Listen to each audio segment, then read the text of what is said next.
আসসালামু আলাইকুম। কী অবস্থা, কেমন আছে সবাই?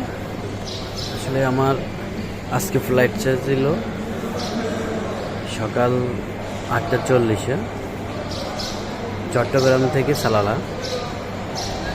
কিছু সমস্যার কারণে ফ্লাইটটা মিস্টেক হয়েছে। এর জন্য আজকে ফ্লাইটটা এখন আমি 8:40-এ যাওয়ার কথা ছিল, সেই জায়গায় আমি এখন যাব 2:40-এ।